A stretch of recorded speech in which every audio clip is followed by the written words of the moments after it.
Well, it's Thursday, it's the middle of May, 7:30 in the evening. I'm here in London. I'm about to start my first big trip of the year. I'm actually going to be going down the spine of Western Europe through Belgium, Germany, Switzerland, Italy and France. I'm doing everything by Flixbus. I'm doing a lot of locations, so I'm actually going to be travelling one day and then having a day in the location, travelling the next day, day in the location, 2 weeks, 7 locations.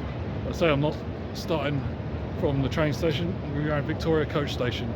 We've got a couple of hours left, so I'm going to go into this pub right next door to me for an hour, a couple of hours, relax, wait till the time comes, get to Victoria station about 9:30, and then it'll be a long 9-hour overnight bus trip to Ghent in Belgium.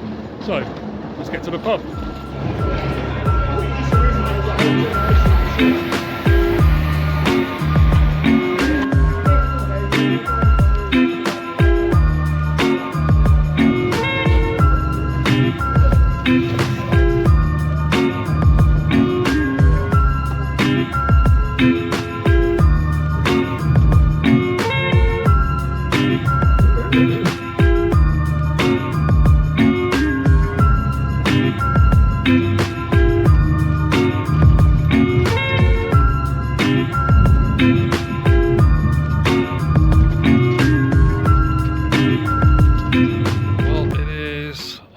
Midnight, so it's Friday morning.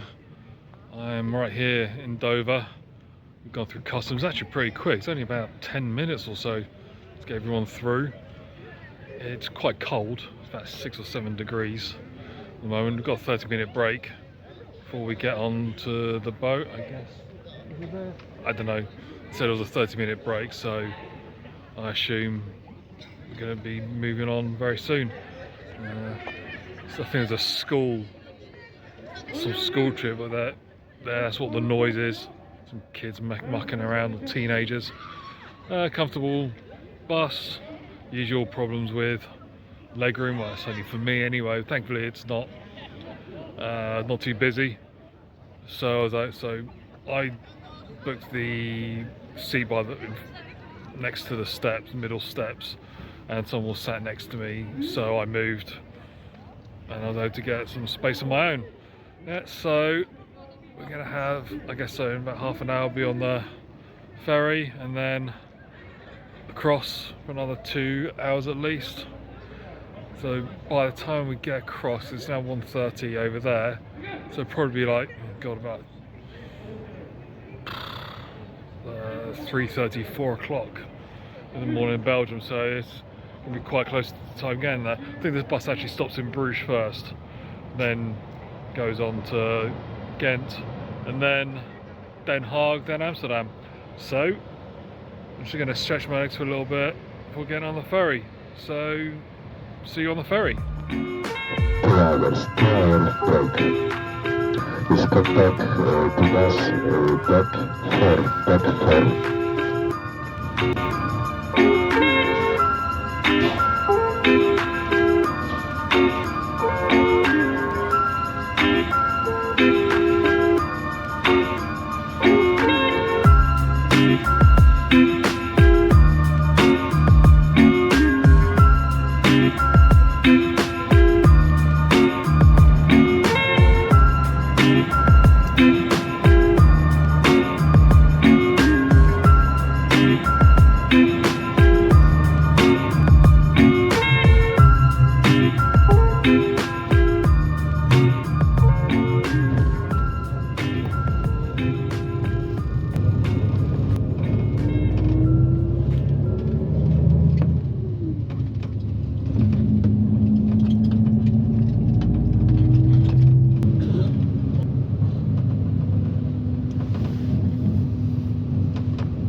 Good morning. It is about 7 o'clock in the morning and we've made it.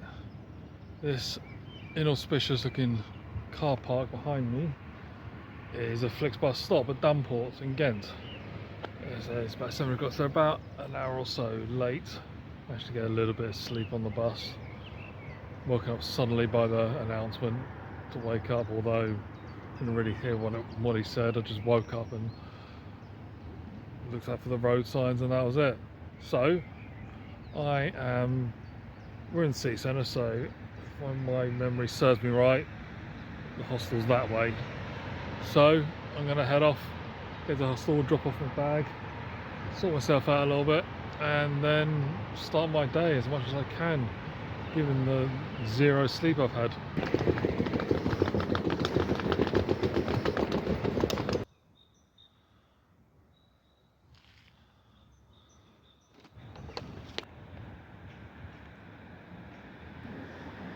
So I am in this place called Izzy Coffee, which is on the corner of Langenmoot and Hoogpoort. I forget what the name of the square it's on as well.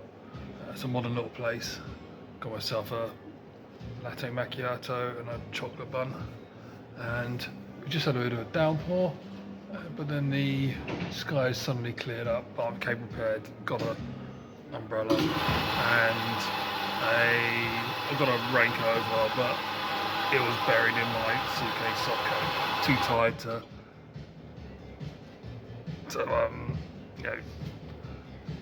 dig it out. So it's about 8:30 now, and I'm tired, but I'm doing okay. So I'm going to have this quick breakfast, and I'm going to start my tour from about 9 o'clock. And it's all very small, the city centre, so probably shouldn't take too. I'll probably end up doing a lot more than I planned. So breakfast now, sightseeing next.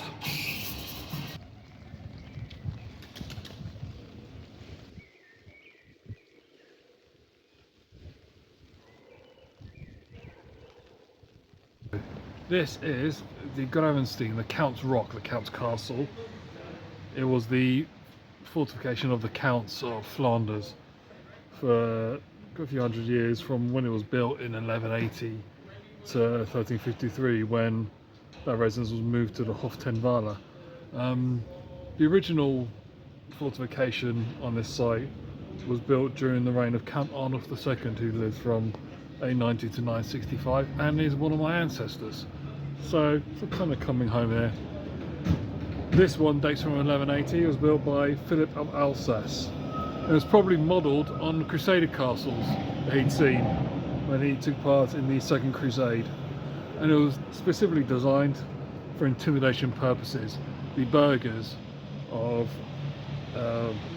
Ghent, the city elders, they'd been challenging the authority of the counts in various different ways, and so he had this fort built to stamp his authority. So it had many different uses over the years. It's been a court, a prison, a mint, and a cotton mill. Now this opens at 10 o'clock, so I might go in there later, but you might be able to hear it is pouring with rain. I do have an umbrella. I do have a raincoat as well, but as I already said, I left it in my suitcase.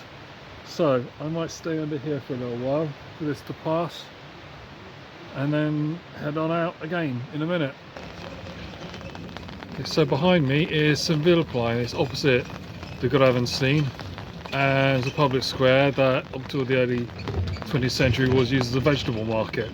But before that, from 1407 to the 18th century, it was actually a place of execution. So the mint was nearby. Sometimes the mint was in the Gravenstein, other times it was elsewhere. And this was a place where counterfeiters and forgers were punished, and it was the only place in Flanders where they could be punished, and specifically it was a pretty unpleasant one. They were basically just thrown into a cauldron of boiling water or boiling oil. So yeah, minting all those fake coins, not a great way to go.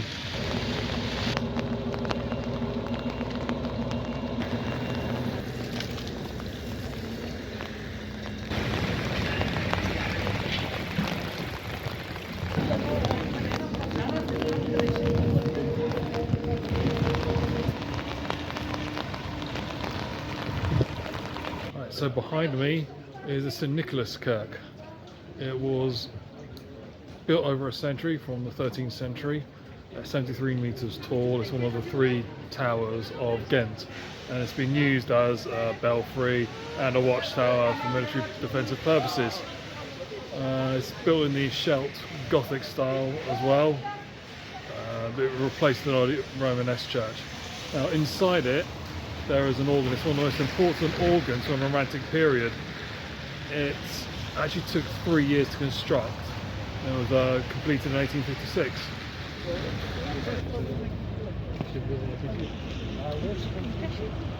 It's one of those days at the moment. The weather's really interchangeable. The blue skies at the moment, it's actually quite pleasant.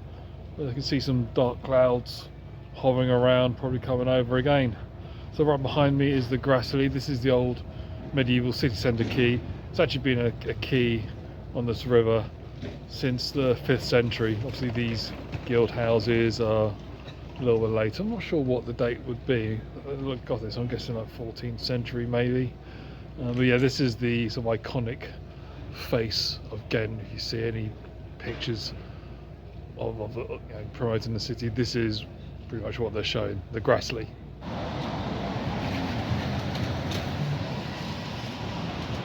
And what we're looking at here is the belfry of Ghent, 91 metres tall. It's the tallest belfry in Belgium. It was built between 1313 and 1380, and it's an absolute beast of Gothic design, architecture, engineering. Next to it, sort of right here, is the cloth hall.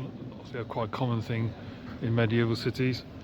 But right, this bit here, this is called the Mamaloka. That was actually added in 1771, and it served as an entrance to the guards' quarters when part of the cloth hall was used as a jail. That was from 1742 up until 1902. So very recently, part of this building here was actually a city jail. And obviously the tower, and also not just the belfry, it's been a watchtower as well, given the height is pretty perfect. Oh, and that spire was added in 1771. So I thought I got that wrong. The Mamaloka was actually added in 1741, not 1771. Okay, so it's on Sint-Baafsplein, which is just the other side. Okay, this is Sint-Baafsplein, Sint-Baafs square, I guess.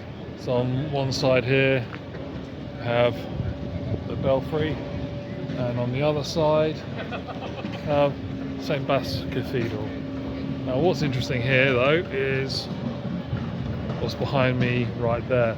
That is the monument to a man called Jan van Willems. He was a 19th century writer and poet. More importantly, he's considered the father of modern Flemish nationalism. A lot of his work was predominantly about Flemish language, about Flemish culture. He ignited this idea of Flemish nationalism as opposed to, separate from the French Walloons. Now, I don't know much about it. What I have heard is about I forget the name of the party, the Flemish National Party, but they've not had a great reputation. Sometimes classed as far right. Whether that's true or not, I have absolutely no idea. Belgium is a weird country. Obviously, it's actually 3 nationalities, not 2. That's what people get wrong. So you got in this part of Belgium, on the coastal part, is the Flemish side, the sort of Dutch-speaking side. Then you've got the south of that. That actually includes Brussels, or not administratively, but culturally it's Brussels as well. South of that, you've got Wallonia, which is the French-speaking part. But also in the east, there is this very small area which doesn't have any administrative separation, but it is recognised as a community. It's called Eupen, and it's the German-speaking. So there is a small but significant community of German speakers as well, so it's a little bit complicated. Somehow Belgium still exists. So right here we have Sint-Baafs or Sint-Baafskathedral on Sint-Baafsplein, opposite the belfry. 89 metres tall. It's one of the other 3 main towers of Ghent. And inside it has an altarpiece that was actually saved from destruction during the Calvinist iconoclasm of 1566. So if that's open, it might be worth going in to have a look.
Well, it was pretty crowded actually in the cathedral. It's a magnificent building. I mean, medieval Gothic architecture is, for me, is unsurpassed as an architectural form, as an engineering form, given what these architects and builders had to deal with. I said it before in another video from like Chichester or Winchester. Back, you know, for a long time during this Gothic period, they were using Roman numerals to their calculations. Fibonacci didn't bring Arabic numbers in until the 14th century, and calculations in Roman numerals are very difficult. In fact, they're able to build, you know, that sort of unbelievable vaulted roofs in stone is just, you know, incredible. And that is a magnificent building. It's actually got quite an interesting sort of height to width ratio. So it actually looks very thin and also kind of short as well. It's not very long nave, I think it is. Is that right? Oh yeah, I can't remember now, but yeah, so beautiful building, but just so crowded in there. So I didn't want to spend too much time hanging around. There's also a section that you have to pay to go to. Is it called the transept of the choir? I really should look up what the areas of church buildings are, but I think that's where the Van Eyck altarpiece was. So you have to pay to actually go to that part. So I'm going to have a little wander around.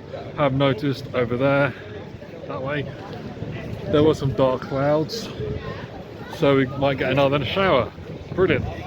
So I'll have a little wander around a bit more and then get some lunch. As I say, got an interesting choice for lunch. I'll probably be slated for it, but you know, I've got a good reason for it. So let's see the rest of the city.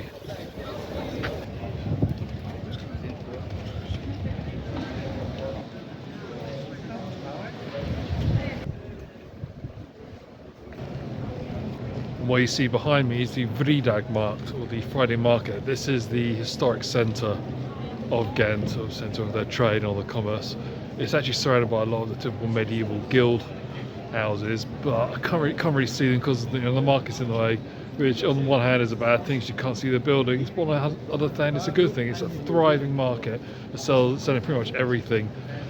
Fresh meat, fresh fish, you know, prepared food, you know, snacks and lunch, jewellery, accessories, clothing, shoes, toys, everything. So it's fantastic that it's still a thriving market going on here. Now, as you see just there's a statue. That's a statue of Jacob van Artevelde. He was known as the wise man of Ghent, or the brewer of Ghent. His actually family made their money in textiles. Is it textiles? To double check that. Weaving, kind of similar thing. He actually served as Captain General of Flanders, which was it wasn't really official, it was more dictated as an insurrection against French King Louis I, who had authority over the area. In 1340 he sided with King Edward III of England, as declaring him the rightful heir to the French throne, and 5 years later Jacob was murdered on this very square. So this is, it's all happened here. So I'm actually going to go back around to Sint-Niklasskerk. There's a little bit of history I forgot to mention when I was there before. It's actually related to this. So I'm going to head back round and then get some lunch.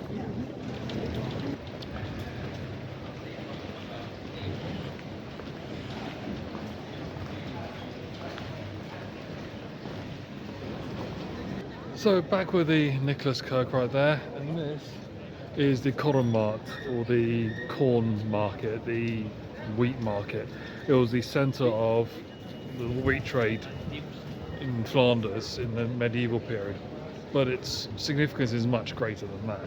See, on the 26th of January 1340, my ancestor, King Edward III, came here, King Edward III of England I should say, he came here and he declared he was asserting his claim to the French throne, which was supported by Jacob van Artevelde from the previous square. Now, that kind of thing happened a lot of time, but this was particularly significant. Eventually became significant because that was the moment that kicked off the 100 Years' War between France and England and all their allies. It's 100 years of just almost continuous war and devastation between the two countries, and it started right here in this square. It was amazing. Quite kind of very sad as well. I think all the lives lost with that one moment in this one spot. Now I am going to get some lunch and I'm going to cheat. See, what I'm going to do, I'm going to walk over here. I'm going to go to this place, not Pizza Hut, Quick Burger, Belgian burger restaurant. I'm thinking, what's that? Well, Quick Burger is quite a big chain. It's quite a lot in France. It actually started in 1971 in Belgium, and it's just, a McDonald's, Burger King style burger restaurant. It's spread out to France, Netherlands, even the UK in the 80s and 90s, and it was it actually went to Moscow, North Africa. Eventually it was bought by a big US company and run for a while, and then eventually in 2016 the Belgian and Luxembourg restaurants were brought back into Belgian ownership. So this is Belgian fast food. I'm going to have some. I've been to Quick Burger before in France. So kind of, am I cheating? Well, it's Belgian, maybe burgers and fries, but it's still Belgian. So I'm still eating locally.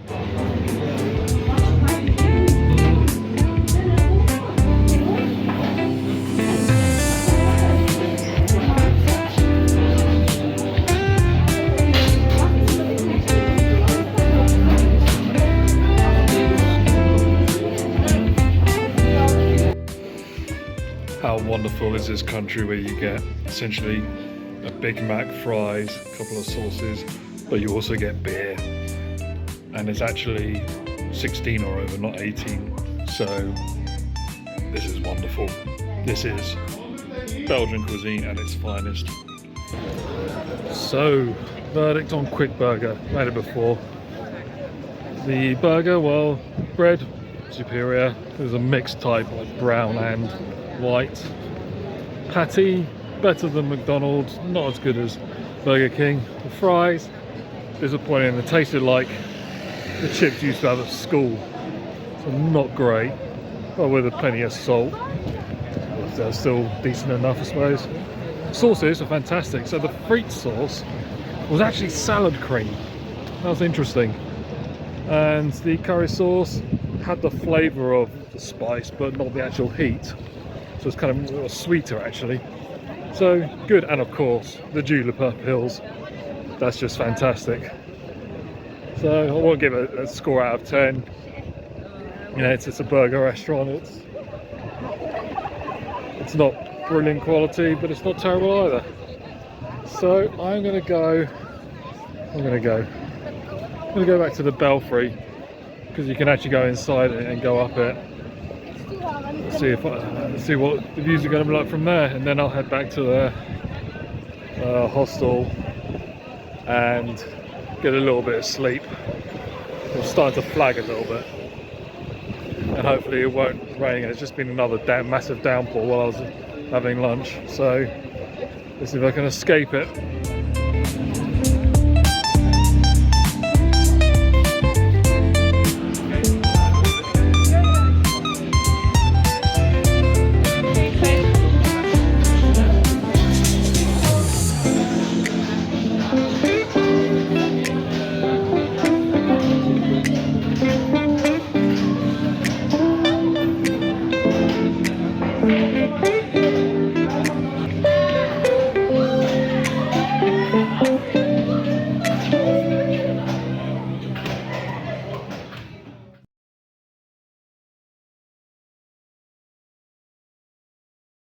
Well, it's 8:15 and I slept at least an hour, maybe 2 hours longer than I thought I would. I must have been really tired after that long journey. But anyway, it's still, night is still young, a little bit drowsy, but obviously quite normal. I kind of messed up sleep. So I'm going to head out back into the centre for some dinner. I'm looking for something very specific, something local. Obviously I want to try some local dishes, but this is not moule frites. I'm not doing the mussels and chips, that's too easy. So I'm going to head down, try and find the right restaurant, and we'll see what's for dinner.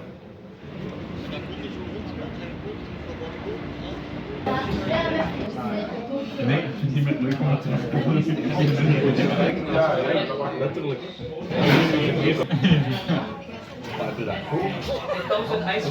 So this is Flemish beef stew. This is no carbonade flambon. It's kind of a very traditional beef stew. It's just got the beef that's cut into chunks. I guess it's left to cook for a few hours. But for the broth, for the gravy, they use beer, Belgian beer. So that's one of the reasons why. Now it's quite expensive, but it's definitely worth it. This is really good, and the beef just doesn't crumble, but it just kind of peels away. It's very juicy. The gravy is just. It's got perfect flavour. I have to think about exactly how to describe the flavour later, but yeah, this is definitely worth it in this place. The restaurant is called, I forgot what the restaurant's called, I'll mention it later, get it shut outside. This is definitely worth the price.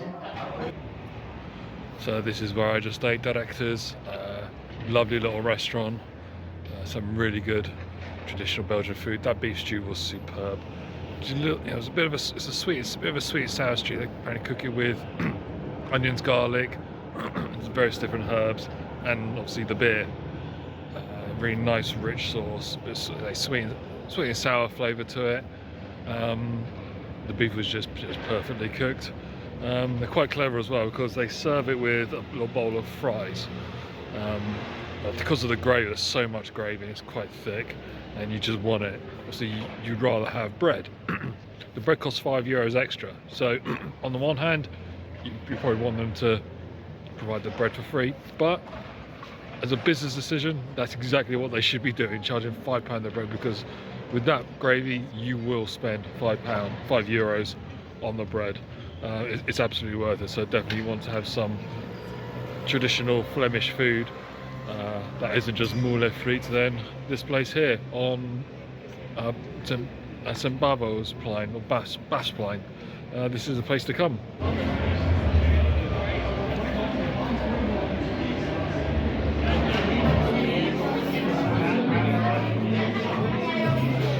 And this right here is their beer menu. And just have a look. This is their beer menu. Yep.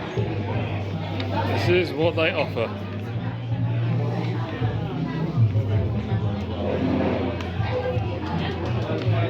See a few adverts, but it is pretty much just beer.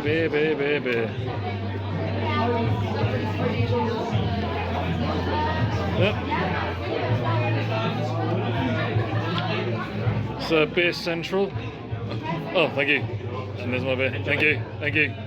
So there's my beer, an 11% Castile Donker. And this is what you get. Yeah, it's still going. Still going, still going, still going, still going, until this was recommended by some locals. Yeah, here it is, the Castile Donker, 11%. Let's see what it's like.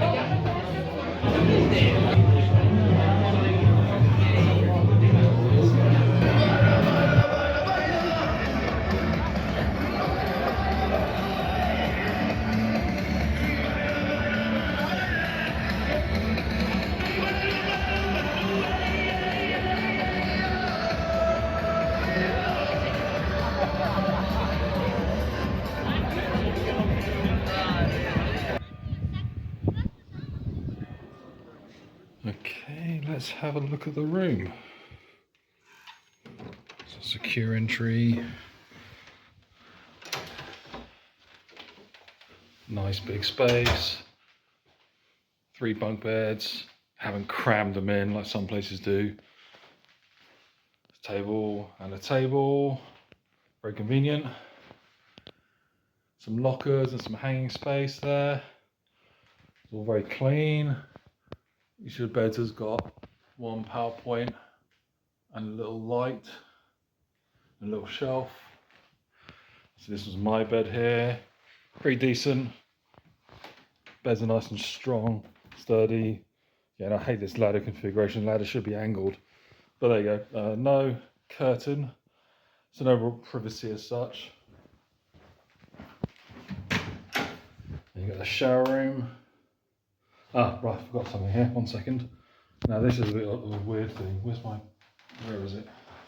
I'll find the card. Where'd I put the card? Oh, it's in my pocket. It's an idiot. So look, here's the card. One of the cards has to go in this slot for some of the electricity to work, like a hotel. Problem is, this is a hostel, shared room, so one person has to have their card in the slot, and it could be very easy for someone to take the wrong card by accident and you're kind of screwed. But anyway, there's a wash basin there, nice big shower, good jet, good pressure there. And in here, I'll be a gentleman, I won't show you, but this is the smallest room. Ooh. Yeah, very small, very tight, very clean. Everything's very spotless. It's a very comfortable night's sleep.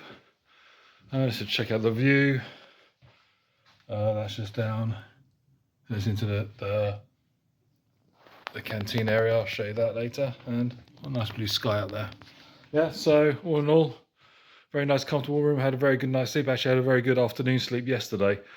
When I got back for a few hours, actually overslept. It was so good. So yeah, very impressive room.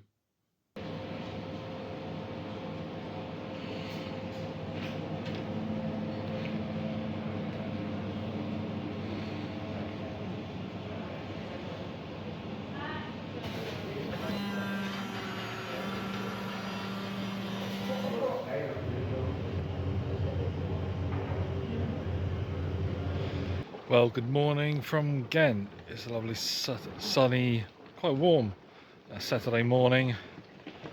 It's about 10 o'clock, so I've got a few hours left. My bus doesn't leave until 2:55, so I'm going to have a little wander around. Probably going to head to the castle first. It's quite sunny and warm at the moment, so yesterday I stupidly didn't wear this jumper. I was quite cold all day. Now I think I'm going to be quite warm, but we'll see. So a few more hours left and then I'll be on the bus to Bonn.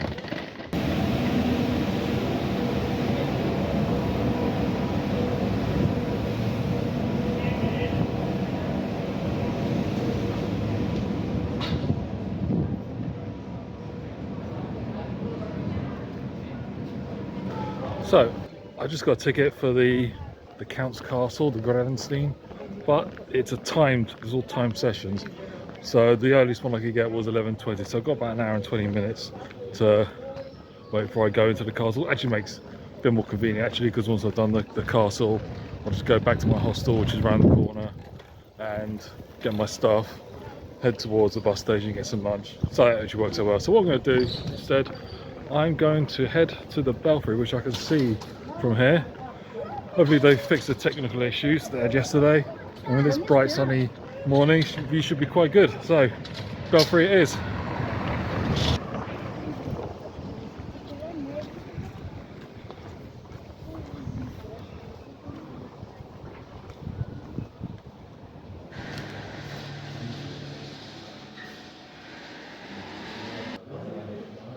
Now,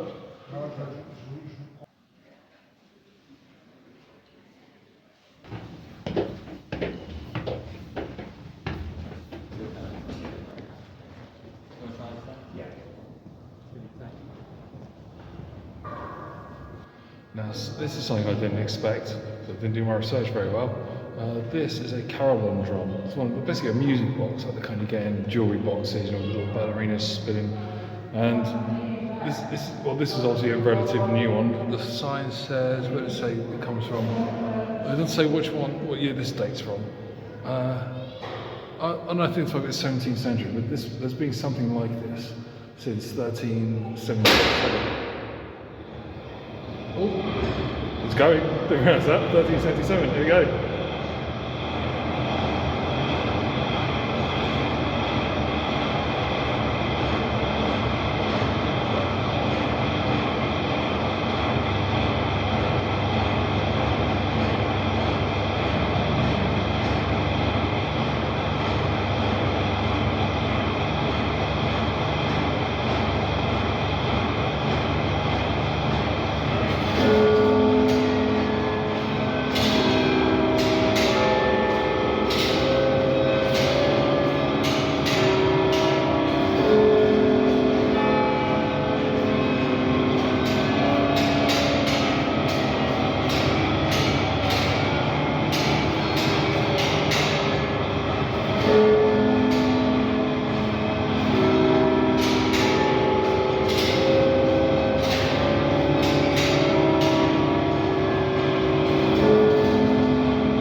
That was such perfect timing. I had no idea this was even here, let alone it was about to start. Almost like that guy from the BBC and the rocket launch. So, there you go. The carillon at the Ghent Belfry.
And that is it for Ghent. I'm at the Flixbus stop at Damsport. This is the sort of ugly looking industrial area on the outskirts, sort of a ring outskirts of the city centre. It's been a really nice trip. Glad I came. Definitely worth it. I had planned to come here last year on the weekend when me and a couple of mates went to Brussels, and it's kind of good that we didn't, because after finding that pub, I thought it was a beer central, bar central, with that massive menu, we would have just never seen anything again. We'd have just been there all day and been very ill coming back. So absolutely fantastic, definitely worth coming to. Got the chance for a weekend. So I think this is my bus, because I have an upper deck seat on Flix, so it's the only upper deck one here. So in about 10 minutes I think the bus is going to be departing, and it'll be what, roughly 7 hours, 6.5, something like that, to get down to Bonn in Germany. So see you then.